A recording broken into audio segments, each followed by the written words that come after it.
6번 풀어보겠습니다. 9명의 출장 일수가 다음과 같을 때 각각의 값들을 x1에서 x9라고 한다면은 각각의 값에서 a를 빼서 제곱해서 다 더한 값을 최소로 하는 a 값과 b를 빼서 절대값을 취한 다음에 다 더해서 최소로 하는 b의 값을 바르게 연결한 것은 누구냐라는 문제죠. 그래서 이 문제를 풀려면은 여러분들한테 제가 뭐라고 말씀드렸어? 외우셔야 된다고. 제곱을 다 더한 거, 편차 제곱을 다 더한 거를 최소로 만드는 a는 누구다? 평균이다. 편차의 절대값의 합을 최소로 만드는 b는 누구다? 중앙값이다. 그래서 이거를 외워주셔야 된다라고 말씀을 드렸습니다. 그래서 외웠다는 전제하에서 a는 얘네들의 평균이니까 이거 다 더하면 몇이야? 1, 2, 3, 4 더하면은 12고 이렇게 더하면 16이고 요거 21이니까 이렇게 더하면 37이고 8 더하면은 45죠. 근데 자료가 9개니까 나눠주면 5가 나오고 지금 10대고 우리가 평균 구한 거니까 나중에 곱하기 10 해주면은 평균은 50이 있구나. 그래서 A는 50이구나 찾아줄 수가 있고. 자, 중앙값은 더 쉽죠. 자료가 몇 개야, 지금? 9개잖아. 9개니까 1, 2, 3, 4, 5. 다섯 번째 값이 중앙값이 되잖아. 그래서 60이 중앙값이 되고 이 값이 B값이라고. 정답 그래서 몇 번? 1번이 되는 겁니다. 그래서 이렇게 외워주셨으면 언제 편차의 제곱합, 그다음에 편차의 절대값 합이 언제 최소가 되는지 여러분들이 외워주셨으면 쉽게 풀 수가 있는 문제라고. 그리고 이걸 몰랐어. 그럼 당연히 요거 뭐 해야 돼? 증명해서 시험장 안에서 풀어야 되는데 당연히 증명하기는 쉽지가 않죠. 이거는 미분해서 증명을 해야 되고 이거는 절대값의 그래프를 그려서 여러분들이 증명하셔야 되는데 그걸 시험장 안에서 하기는 힘들다고. 그래서 요 정도 사항에 대해서는 뭐라 그랬어? 여러분들한테 외워 가셔야 된다. 요거는 언제 최소가 되는지 외워 가셔야 된다라고 말씀을 드렸습니다. 그래서 외운 분들한테는 쉬운 문제, 그다음에 못 외운 분들한테는 도대체 언제 최소가 되지 하고 아예 풀 수도 없는 문제가 되죠. 그래서 요 값들, 요 편차 제곱의 합, 그다음에 절대값의 합들은 편차 절대값의 합들은 뭐냐? 어디에 쓰냐? 이거는 번외로 알고 계시면은 좋을 것 같아서 설명을 드리겠습니다. 자, 머신러닝이란 분야가 있어. 데이터를 이용해서 어떤 값을 예측하거나 분석하는 거죠. 그래서 자료들을 컴퓨터한테 주면은 컴퓨터가 알아서 자기가 돌아가면서 최적의 결과값을 찾아줍니다. 자, 그때 컴퓨터한테 너 최적의 값 찾아봐 해갖고 y 핵값으로 예를 들어 얘가 10을 예측한 거야. 그럼 10일 때 만약에 오차가 어떻게 발생하는가 지가 계산을 하고 그러고 나서 이번에는 8일 때 집어넣어서 계산을 한 다음에 오차들을 뭐 한다고? 계산을 해준다고. 그랬을 때 이 오차가 요 계산된 값이 더 줄어들었어. 그럼 그때는 10보다는 누가 더 좋은 거야? 8이 더 좋다라고 이렇게 결론을 내려가면서 여러 번 반복하면서 최적의 값들을 찾아갑니다. 컴퓨터가. 그렇게 찾아가는 거를 뭐라 그래? 머신러닝이라고 한다고. 근데 이 머신러닝에서 오차를 계산할 때 이 오차의 함수가 있는데 어떤 방식으로 오차를 계산할 건가 하는 방법이 있는데 그 방법에 두 가지가 있답니다. 첫 번째는 여기 나와 있듯이 빼서 예측값을 빼서 제곱한 거를 다 더해서 이거를 오차로 쓰겠다. 두 번째 방법은 여기다가 절대값 뺀 놈들을 절대값 취해서 다 더한 거를 오차의 값으로 오차의 함수값으로 쓰겠다라는 방법이 있다고. 그래서 요렇게 쓰는 방식을 엘트 손실함수라 그러고 요렇게 쓰는 방식을 에런 손실함수라 그럽니다. 그래서 그거를 담아낸 문제다라고 볼 수가 있겠죠. 근데 여러분들 당연히 요 부분은 이제 통계학 개론의 번외의 과정이기 때문에 요 정도까지는 모르셔도 되는데 왜 엘트 손실함수는 왜 평균일 때 최소가 되고 왜 에런 손실함수는 왜 중앙값일 때 최소가 되는지 궁금하신 분들은 인터넷에다가 이렇게 쓰면 돼. 에런 L2 손실함수 최소화 증명 뭐 이렇게 검색하시면은 수많은 증명들이 나와 있습니다. 왜 언제 얘가 최소가 되는지. 그래서 그거를 한번 뭐 시간 되시는 분들은 찾아주시면은 좀 더 이거를 정확히 외울 수가 있겠죠. 근데 나는 그런 거 모르겠고 그냥 이거 그냥 보자마자 그냥 외울래. 그냥 편차 제곱의 합이 언제 최소가 돼? 평균일 때 최소가 된다. 그랬을 때 그러고 나서 이거를 뭘로 나눠? n-1로까지 나누게 되면 그게 뭐가 돼? 표본 분산이 되는 거죠. 표본 분산이 된다고. 그다음에 절대값의 합들은 언제 최소가 돼? 중앙값일 때 최소가 된다라는 거를 그냥 나는 그냥 외울 수 있어. 충분히 외울 수 있어 하시는 분들은 그냥 외워 주시고 나는 수학적으로 진짜 이거 왜 그렇게 되는지 궁금하신 분들은 머신러닝의 요 에런 L2 손실함수를 한번 검색해서 공부를 해 주시면은 좀 더 잘 외워질 수 있다라는 말씀을 드리겠습니다. 그래서 저의 추천은 뭐야? 외워야 된다. 반드시. 이렇게만 나오면 그냥 바로 그냥 평균이다. 중앙값이다만 알면은 바로 문제를 풀 수가 있잖아. 나 이거 그냥 그냥 안 외우고 시험장 가서 증명할래 하면은 증명할 수가 없다고. 너무 오래 걸릴 거라고. 그래서 요 정도는 여러분들이 외우고 시험에 가시기를 추천드리면서 외우신 분들한테는 충분히 풀 수 있는 문제다라고 결론을 내리면서 마치도록 하겠습니다. 7번 풀어보겠습니다. 단순 회귀 분석으로 요 자료를 추정하게 되면은 그때의 추정값들은 어떻게 되느냐라는 문제죠. 그래서 A가 지금 베타 제로의 추정값이니까 여기가 Y절편이고 B가 지금 뭐야? 기울기가 되는 거죠. 자, 그래서 요런 식으로 해갖고 추정 회귀식 찾으라는 문제는 뭐부터 하고 각각의 식들이 선지에 있는 식들이 표본 평균 점을 지나는지부터 확인하라고 했죠. 왜냐하면 여기를 반드시 나중에 지나게 해갖고 우리가 Y절편 찾을 거 아니야. 그렇기 때문에 원래 처음부터도 당연히 지나고 있어야 된다고. 자, X의 평균 구한 몇이야? 1, 2, 3, 4, 5니까 3이 평균이죠. Y의 평균 구한 몇이야? 2, 3, 5, 6, 9니까 5 더하기 5 하면 10이고 16이고 9 더하면은 25인데 5로 나눴으니까 5, 요 값이 Y의 평균이 표본 평균이 되는 거죠. 그래서 반드시 우리가 추정한 회기식은 3,5를 지나야 됩니다. 그래서 1번씩 가져오시면 1번씩은 요렇게 추정된다는 소리잖아. 10분의 1 마이너스 10분의 17x. 자, 요렇게 된다는 소리죠. 자, 여기다 3 넣어봐. x에다 뭘 넣어보라고? 3을 넣어보라고. 그럼 마이너스 10분의 51이잖아. 10분의 1에서 마이너스 10분의 51을 빼니까 몇이 나오겠어? 마이너스 5가 나오겠죠. 그냥 5가 나와야 되는데 마이너스 5가 나올 거라고. 그래서 1번 안 되는 거 여러분들이 찾아주실 수가 있고, 2번은 y는 10분의 1 플러스 10분의 17x로 회기식이 추정된다는 소리잖아. 자, 그래서 여기다가 3을 넣어봐. 그럼 10분의 뭐가 돼?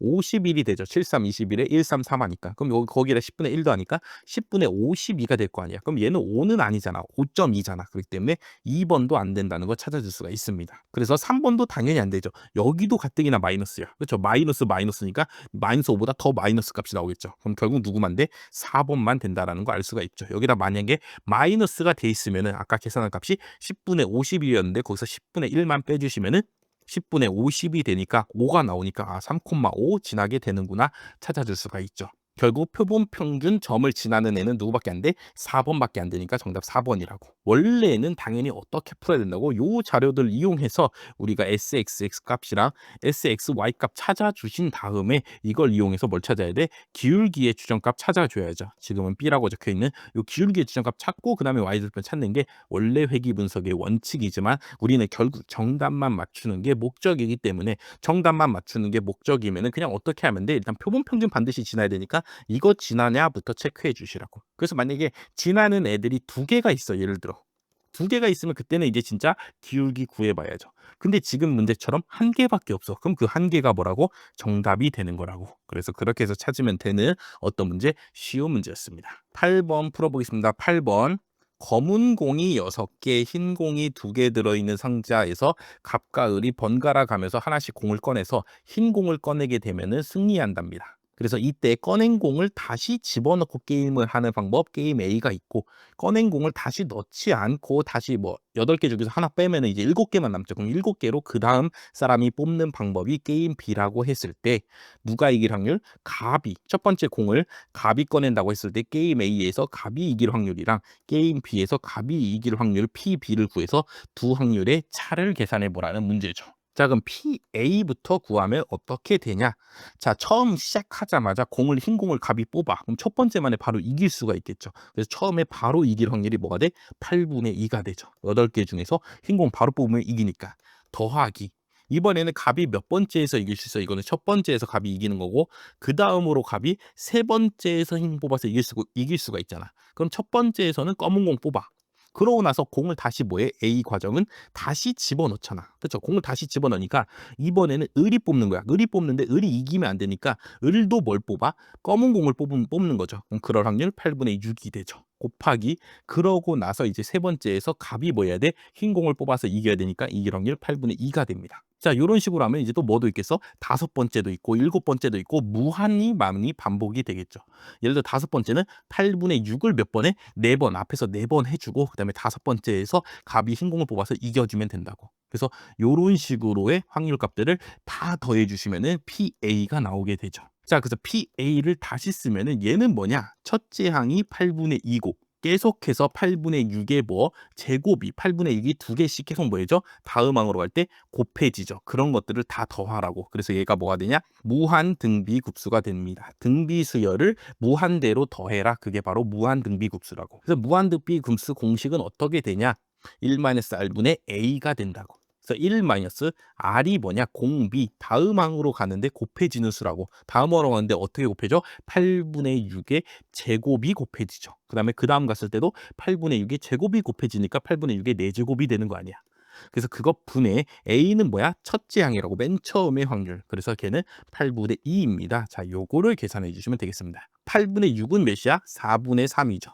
그래서 4분의 3 제곱하면은 16분의 9가 되고, 얘도 약분해 주시면은 4분의 1이 되죠. 자, 1에서 16분의 9 빼면 몇이 돼? 16분의 7이 되죠. 그 다음에 얘도 16분의로 써주시면 16분의 4가 되는 거라고. 16 약분해 주시고 나면은 7분의 4가 됩니다.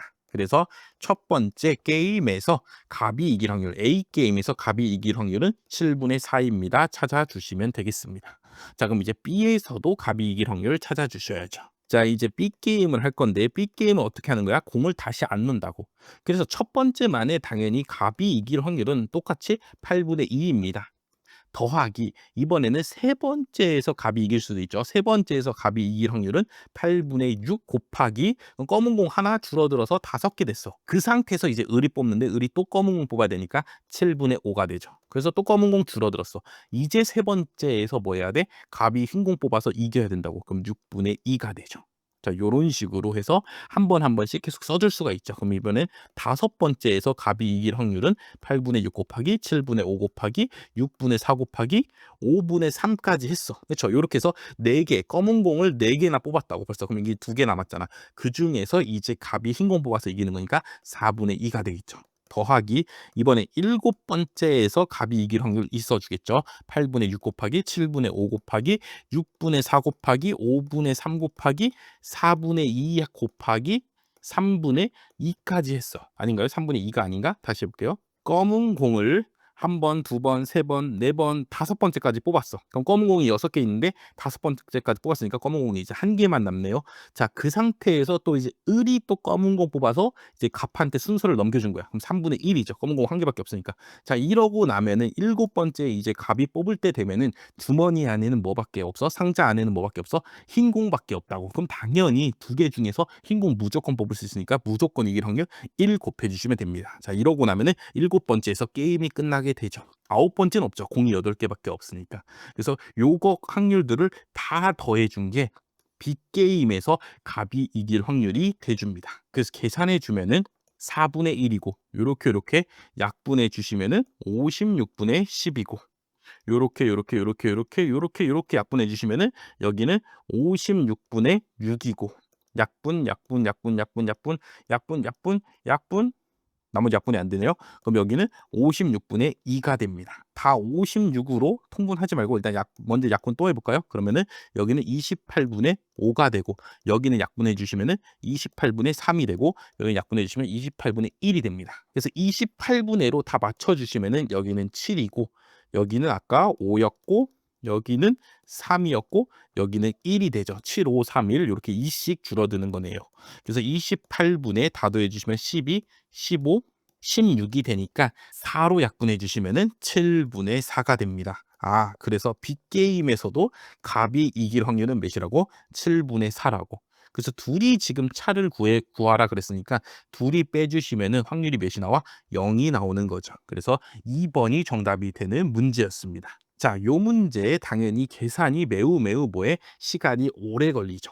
계산이 오래 걸린다고, 시간이 오래 걸린다고. 근데 시간만 오래 걸릴 뿐 여러분들이 충분히 풀 수는 있는 문제죠. 확률과 요 A 과정은 넣고 다시 뽑고, 이게 뭐라고? 복원 추출이죠. 복원 추출의 확률이기 때문에 다시 첫 번째 상태로 돌아가기 때문에 요거는 무 한 번 계속 반복될 거라고. 그렇기 때문에 무한 등비급수를 이용해서 확률값 계산해 주시면 된다고. 이 게임은 다시 넣지 않잖아. 그렇죠? 얘는 뭐에? 비복원 추출에 대한 문제죠. 그렇기 때문에 언젠가는 무조건 게임이 끝납니다. 그럼 그 언젠가까지 요 지금은 7번째인데 7번째까지 확률값 다 적어 주시고 계산해 주시면 확률 계산해 줄 수가 있다고. 그래서 요렇게 해서 원래 푸는 문제고 각각의 복원 추출과 비복원 추출은 기하 분포와 초기하 분포랑 연결이 돼 있는데 우리는 기하 분포나 초기하 분포를 배우지 않기 때문에 굳이 모르셔도 요렇게 독립의 확률, 그렇죠? 각각의 상황에 따른 확률 값들을 계산해 주시면 충분히 문제를 푸실 수가 있게 됩니다. 그리고 여기서 조심해야 될 거 뭐냐? 얘네 둘이 같은 거는 우연이라고. 지금 공의 개수가 요러다 보니까 우연히 둘이 같아진 겁니다. 복원 추출이나 비복원 추출이나 확률값이 같아진 거야. 근데 만약에 하나라도 바뀌어 검은 공이 뭐 5개, 흰 공이 뭐 3개라든가 검은 공이 뭐 8개, 흰 공이 뭐 1개라든가 뭐 요런 식으로 만약에 바뀌게 되면은 그때는 당연히 PA랑 PB의 확률값이 달라진답니다. 그렇죠? 무조건 같다라고 여러분들이 외워주시면 안 돼요. 이 문제를 통해서 무조건 같구나라고 외워주시면 안 된다고. 이렇게 같은 경우는 지금 수치가 이러다 보니까 어떻게 우연적으로 그냥 발생한 경우다라고 생각을 해주시면 됩니다. 그래서 그때그때마다 여러분들이 확률의 정의에 맞게 상황에 맞게 확률 값들을 계산해 주시면 되겠습니다. 그래서 계산만 하면은 물론 풀 수는 있는데 시간이 워낙 많이 걸리다 보니까 시험 시간 중에 언제 풀어야 될까라는 거는 조금 고민이 되고 여러분들만의 시간을 잘 절약하고 세이브 해갖고 좀 시간을 남긴 다음에 마지막에 이 문제를 푸는 게 어떤가라는 생각을 해보게 됩니다. 9번 Z1부터 Z6은 표준 정규 분포에서 나온 애들이랍니다. 그래서 얘네들이 각각 뭐에 표준 정규 분포를 따르고 있겠죠. 그랬을 때 다음 식을 만족하는 상수 C의 값 찾아보랍니다. 표준 정규 분포를 따르는 확률 변수들을 제곱해서 더했어. 그러면 얘는 당연히 뭘 따라? 카이 제곱 분포를 따르게 되죠. 그래서 분자는 2개 더했으니까 자유도가 2인 카이 제곱 분포 따르고 분모는 제곱해서 4개 더했으니까 자유도가 4인 카이 제곱 분포 따르게 됩니다. 그럼 카이 제곱 분포 분의 카이 제곱 분포는 뭘 따라? F 분포 따르게 되죠. 근데 언제일 때? 이렇게 자유도가 나눠져 있을 때. 만약에 자유도가 2면 2로 나눠져 있고 자유도가 4면 4로 나눠져 있게 되면은 자유도가 2,4인 F 분포를 따르게 되죠. 그렇기 때문에 여기다가 2로 나누고 4를 나눠줘야 된다고. 근데 이렇게 당연히 맘대로 나누면 안 되죠. 이쪽 우측항에도 그렇죠. 우측항에도 똑같이 2로 나누고 4로 나누는 분모의 4로 나누는 과정을 똑같이 해주셔야 된다고. 그래서 C 입장에서 보면은 2로 나누고 분모의 분모는 뭐하라고? 분자에다가 곱해지게 되니까 이렇게 해갖고 2C가 됩니다. 그래서 요 확률 값을 다시 적어주시면은 여기 우측 왜 좌측이죠? 좌측항은 자유도가 2,4인 F 분포가 되고 이쪽 부분은 EC가 된다고. 그랬을 때 확률 값이 지금 몇이다? 0.05랍니다. 자, 그래서 자유도가 2,4인 F 분포가 이렇게 있는데 어딘가에 EC란 값이 있어. 근데 그 값보다 뭐에 작은 값이 나올 확률이 지금 몇이래? 0.05란 소리죠. 그럼 우리는 이 C를 뭐라고 쓸 수가 있어? F, 요 백분위수를 이용해서 쓰면은 요렇게 쓸 수가 있죠. 0.95, 2,4다. 그렇죠? 백분위수는 뭐해? 이 값보다 큰 값이 나올 확률을 여기다가 적어주시는 거잖아. 요렇게 해서 표시할 수가 있게 되는 거죠. 얘는 5 백분위수니까 0. 작은 쪽이 나올 확률이 0.05니까 여기다가 0.95를 적어서 적어줄 수가 있다고. 그래서 지우고 위에 지우고 다시 식을 적어주시면은 지금 이 C는 F 0.95에 2,4입니다. 라고 찾아줄 수가 있다고. 그래서 찾아주려고 봤더니 애들이 지금 다 뭘로 돼 있어? 0.05로 돼 있죠. 그럼 이거를 우리가 이제 뭐 해줘야 돼? 역수 취해 주셔야죠. 그러면은 F 0.05로 바뀌고 자유도 둘이 뭐 해지고 바뀌어지시고 분의 1로 바꿀 수가 있죠. 1에서 요거 뺀 값을 여기다 적어주시고 두 자유도를 뭐에 바꿔주면은 역수로 쓸 수 있다고. 그 다음에 우리는 C만 찾는 거니까 2도 요쪽에다가 나눠주시면은 요렇게 되는 거죠. 그래서 다시 쓰면은 2분의 1 곱하기 F 0.05 4,2 분의 1이 되는 거라고. 정답 몇 번이야? 1번인가요? 예, 1번이 되는 거죠. 그래서 요렇게 해서 분포의 변환 풀어주시면 되는데 어디를 우리가 잘 신경 써서 해야 돼? 일단 요렇게 봐서 Z 제곱 표준 정규 분포를 따르는 확률 변수를 제곱했고 그것들을 다 더했다. 그럼 우리가 뭘 떠올려야 돼? 카이 제곱 분포를 떠올려야죠. 그런데 분자도 카이 제곱 분포고 분모도 카이 제곱 분포다. 카이 제곱 분포분의 카이 제곱 분포면은 뭘 떠올려야 돼? F 분포를 떠올려 주셔야 된다고. 그래서 요 과정으로 F 분모까지 찾아주시고 그럼 이제 F분포 그래프 이용해서 C값 찾아주는 거 할 수 있다고. 근데 0.95가 다 없다고. 알파에 0.95가 들어가는 게 선지에 없다고. 그러면은 F분포는 뭐해? 역수치하면 그 반대편 찾아줄 수가 있죠. 그렇기 때문에 역수를 이용해서 찾아주신다면은 여러분들이 충분히 풀 수 있는 문제가 되겠습니다. 그래서 분포의 변화한 부분 여러분들이 계속 많이 열심히 자주 공부를 해주시면은 요 정도 문제 정도는 충분히 쉽게 풀어주실 수가 있을 겁니다. 10번 풀어보도록 하겠습니다. x, y의 결합 확률 밀도 함수가 요렇게 생겼을 때 다음 조건부 확률 구하라죠. 그럼 요 조건부 확률 식으로 다시 쓰면 어떻게 돼? px가 2분의 1보다 클 확률 분의 둘의 교집합이 발생할 확률이다. 자, 요렇게 적어주시면 되죠. 그다음에 연속형이기 때문에 각각의 확률 값들은 뭐 해주시면 돼? 적분해 주시면 됩니다. 자, 예를 들어 x가 2분의 1보다 클 확률은 이렇게 적분을 하시면 돼.